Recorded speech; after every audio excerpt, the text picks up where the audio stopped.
me wo Dr. Abigail and Dr. Kokubuating ewa. Oh, me mama kwaba. Yeah. Na bia boko de. Amofe no a na prophetess nso no hoye. Na me hira mo pa na de Reverend Dr. Kankam Godwin ntimi ama researcher. Ye sure so agya mamu ba ko. Se de tie de se WHO no. Yete.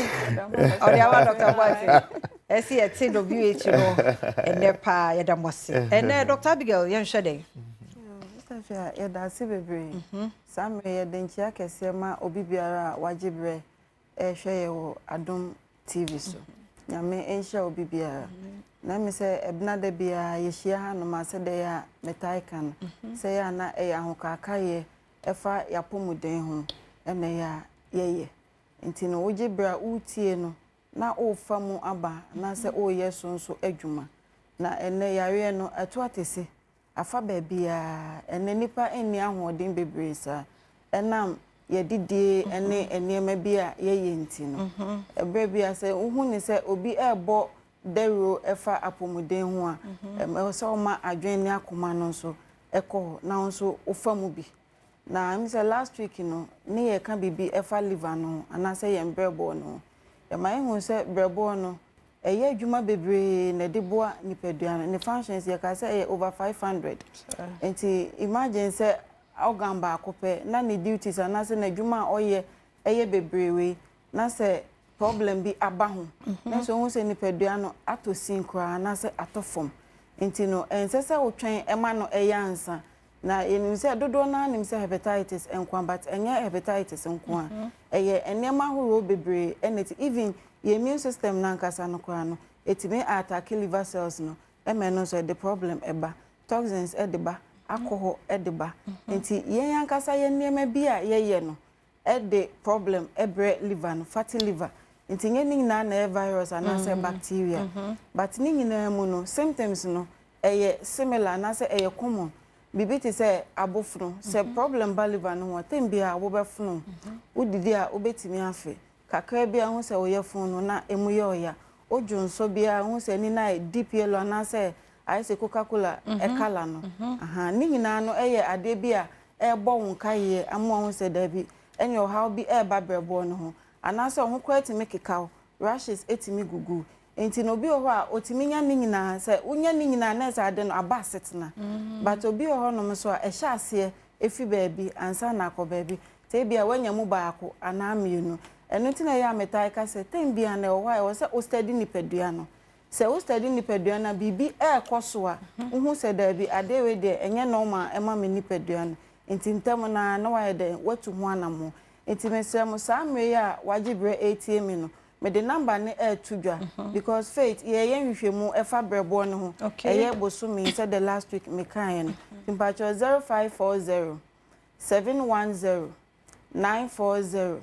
0540 710 940 enti se ofa na ofra baby a wo bia no ana number ofra baby a ye becho baby a eben a wo beko na so betimi akoye hwehwemu no si etwe blood and the test na ehwe na se bia enye virus na affect na ye besa akoscan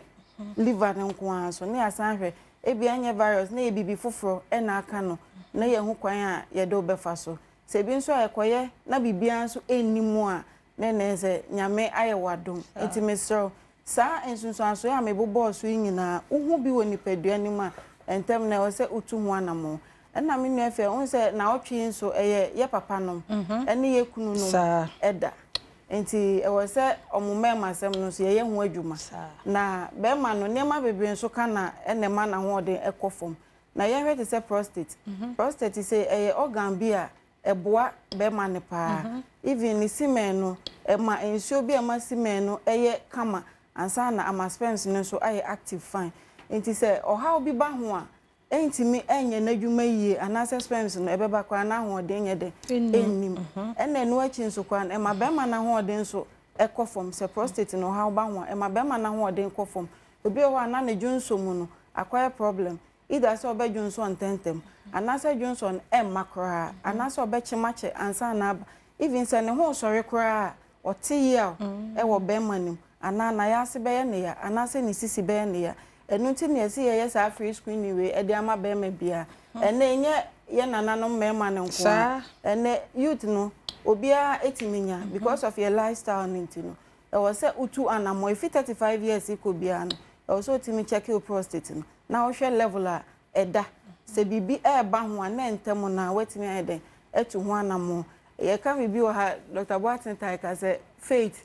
ye na homeopathy society a ekwa emmabiem enti se utu anamo na wo ba se problem aba ho a ye sama wa ekwa emmabiem mo yemra Dr. Boatin ho Stefia ye na wase na yemfa ye locations in Ntugwa oba Accra hanu a ye wo eye Santa Maria ana se Sotu Abuya Junction ofri Santa Maria besia ko Sotu mu a bo se osi Abuya Junction usi ho abo se Faith Homeopathic Clinic ye signboard isi wa Emma direction to the clinic wo kuma se nso a eye ahenema kokobin ofri Santa se ba ahenema kokobin 18 mu ho no mu a be bia Emma ne Tom bread no ana wo de kokobin omo health center no be bia wona wo fa anim ho abo se Faith ye signboard isi wo kese a Emma direction ti kumase for be bia wo bia so nwan mu nyina momre kumase na momeje ayarhwe afei ukọ takrade nso a ye wo Anaje police station wa adjacent the police station ye se Mensan police station no ho ye adjacent the police station first junction on your right udi odu police station wa gina police station wa fre number na ye di to dwa no ye be ma direction na wa ba ho no mo udu Koforidi anso a ye wo ye Poly Junction Landry Managers Road Poly Junction traffic light na se ho no mo abon ye signboard kese esi ho no mo and also ma direction to the clinic afei bogoso nso no ye wo old asida ye boga ana se Abronsana restaurant no wase no the chi ope ana Faith Homeopathic Clinic ye di edwuma ho branches yi nyina ye edwuma 24/7 bomodia se obeba na wabegye wayarehwe na Stefia se na Dr. Abigail ka no se ye hwe se this month ye hwe wo liver obrebo no ye hu se brebo no eye ade ba ko a most of the chronic cases ba nipadua no yare a ye krankro bebre no obehwe na nipa no e wo dysfunctional liver ana se ne liver no enye edwuma yie eno nti na this month ye de esi wo se Faith ye ma ye ni akon brebo na ankasa eno nche se oba ho a yare bia ye nhwe da bi ye hwe yare bia but ye pese this month no ye ma ye ni kobrebo no ho yie eti no yare bia eba nipadua no mu a enam brebo no so ba no this month ye hwe se ye betu ase free ho no mo say the now ka research asem no research am ye hu say about 67% of diabetic patients wo dysfunctional liver eti no it means say liver no eye niema bebre obi ebenya stroke ubehunu no na or dysfunctional liver because liver no intumi break down fat e ba your intestine mu tubo se na e block o blood vessels no nti ma circulation nya adwuma tubo se moja e wo se ko brain no intumi nko na fe unya ischemic stroke ebi wo nso a ubohu se ema o pressure no na e kosoro because sakomane force say pump moja there will be pressure exerted in your blood vessels na ema o pressure no e kosoro nti we nyina che se akomane edi dwumadie e wo nipadua no nti bra Faith Homeopathic Clinic na yen screening unipadua na yen hwe brebo no na yen hwe se o how bi abamu a unum se o abdominal organs ni nyina o nsono bibia no blood a efa mu nyina na efa brebo nim ansa na akoma no because brebo na wo se sonic toxic bia eba sa organs ni mu nyina efrim na edi bi be sweat edi bi be feces na ade ansa na de ye papa no atumi akọ nipadua na kwa anum nti se brebo no ntumi nya we nyina etumi de o how ba hormones a eboa ma bema obema tumi gina so eye testosterone ene oba wawo tumi ekoso eye estrogen ne progesterone nyina no eye brebo e ka ho and balance this hormone eboa e produce this hormone etino se awo ma bema obema sem kofo ma brebo no so edi mu akotene bi enu nti na yese ye hwe se ye beboa na brebo no atumi anya ahoden na atumi ama nipadua ni nyina no atumi anya ahoden na reverend ka bibi se you are as strong as your liver se o liver no eye kes wa ahoden a nipadua ni nyina nso wa ahoden enu nti na Faith edi so ana Father's Day sister fi onum se ma no aya montanya ade edru Father's Day se a montan celebrity eye normal ye be fa ne sa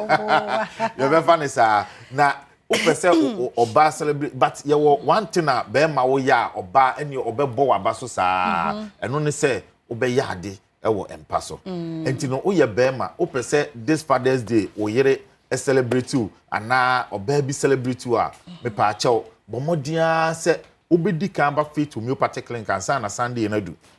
bra na yem boost onipadua na so sexual performance no na emwa enye se obi wo wa obekọ hospital na ya ma no sebe aphrodisia bi no wanom da bi oba faith ya yesi holistically no e wo se nipadua ni nya ahoden iti bra na yem balance hormones ma bra na yem ma veins no mu ne da honom se de be ya sebe naturally no be ma no ebinya na ahoden na watumi enya abosebode yesi ofa number na ye di tudwa no frey na tu anamo ya we bia betena woni padua ne so no fetu anamo na bra fit homeopathic clinic so wani na uhuna de ye number no ye 02445831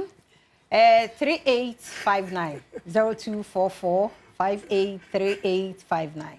and 0540